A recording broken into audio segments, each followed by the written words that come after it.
If you were not born with a silver spoon, this video is for you. You went to bed every night, not knowing that the reason you were full was because someone else was hungry. Not knowing that the uniform you wore to school the next day cost someone their last. Not knowing that the smile on their face at the school gate was the most expensive thing they owned. You didn't know. You weren't supposed to know. That was the whole point. You're the one who... This video is about what they carried while you slept, and what that quietly, without anyone saying a word, built in you. While you slept, they were awake.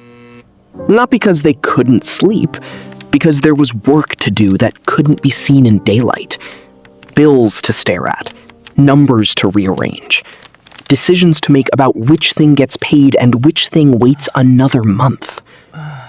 Your parent woke up before the sun because someone had to. They took jobs that broke their body because those were the jobs available. They came home exhausted and still cooked, still checked your homework, still showed up to everything that required showing up. Talked about how to solve this. And when the money ran out, and it ran out more than you knew, they used the last card. The emergency card. The card they swore they wouldn't touch. For your school uniform, for your books, for the trip everyone else in your class was going on, and they refused to let you be the only one who didn't go. They didn't tell you. They just made it happen. Psychologists who study financial stress in low-income families call this protective buffering, when parents deliberately shield their children from the reality of their financial situation to protect their emotional development. They chose your peace over their own comfort every single day, without being asked, without being thanked, without you even knowing there was anything to thank them for. And now you know. Sit with that for a second. And then something happened to you. You grew up, and you looked around at your life and made a decision, quiet, private, unannounced, that you were going to do something about it. Not because someone gave you a plan, not because opportunity knocked, but because you had watched the people you loved pour themselves out for years, and something in you refused to let that be the whole story. So, you hustled. Not the social media version of hustle, the real version, the unglamorous version, the version that happens at 5 a.m. before school, the version that happens at a job you didn't want because it paid, the version where you did things that your wealthier peers never had to think about because their survival was never in question the way yours was. You carried things, sold things, worked jobs that paid cash, helped family, sent money home before you finished spending it on yourself. And you did all of it without complaining, because complaining felt like a luxury you hadn't earned yet. That work ethic, that specific relentless refusal to stop moving, that wasn't born from ambition. It was born from witnessing. You saw what happened when people stopped, and you decided that would never be you. Can we talk about the things you normalized? Wearing the same thing until it literally couldn't be worn anymore, and calling it fine. Knowing the price of everything in the grocery store before your parent even picked it up, because you were already doing the math in your head at 8 years old. Eating everything on your plate, not because anyone told you to, because wasting food felt like a crime your body understood before your brain did.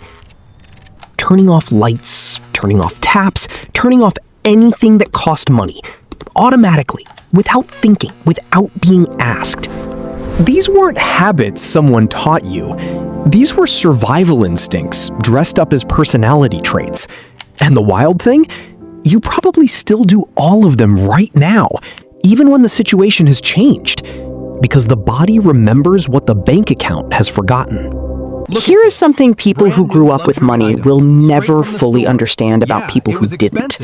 When you come from nothing and you finally build something, You don't flash it. Not because you're modest, not because you're ashamed of what you've built, but because you have been through enough ups and downs to know that money is not a personality. It is a resource, and resources can disappear. You've seen it disappear. You've lived in a house where it disappeared. You watched people you love rebuild from zero more than once. So when it finally arrives in your life, you hold it differently, quietly, carefully, with a respect for it that people who always had it simply cannot manufacture.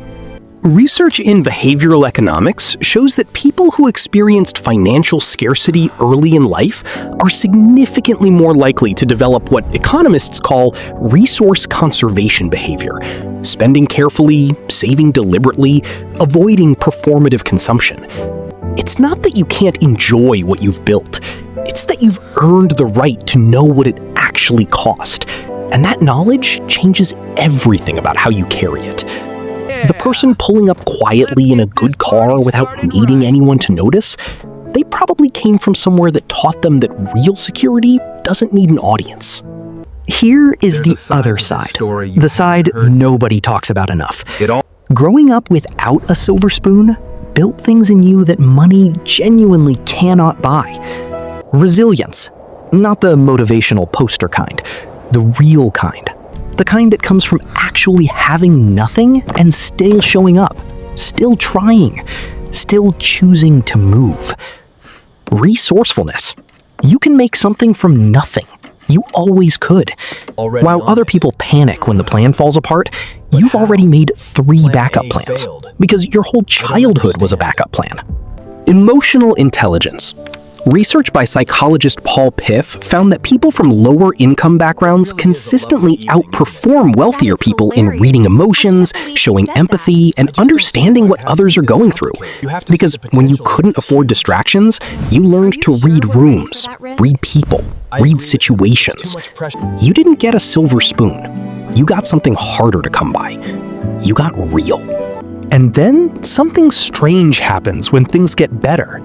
You get the stability, the apartment, the fridge with actual things in it, and instead of pure relief, there is guilt, anxiety, the feeling of waiting for the floor to disappear. Psychologists call this scarcity mindset, the brain continuing to operate in survival mode long after the survival situation is ended. You can't fully enjoy the savings because you're already calculating what emergency will take them. You can't exhale completely because you spent years not being allowed to. And sometimes there is guilt about doing better than the family you came from. Guilt about wanting more. Guilt about sitting in comfort while people you love are still in the struggle. Nobody warned you that getting out could feel this complicated. But it does. And that feeling is valid. And it means you haven't forgotten where you came from. Which is exactly why you're the kind of person who doesn't take what you've built for granted. You were not born with a silver spoon, but look what you were born with instead. A parent who went hungry so you could be full, who used their last to make sure you had enough, who smiled at the school gate and held the weight of the world behind that smile, so you would never have to feel it. You were born into love that expressed itself through sacrifice so quiet, you didn't even know it was happening. And you took that, all of that, and you built something. With your own hands, with no head start, with no safety net, with nothing but the watching and the learning and the refusing to stop. That is not a small thing. That is everything. If this video felt like it finally saw you, subscribe. Every week we get into the psychology behind the things you feel but can't quite explain.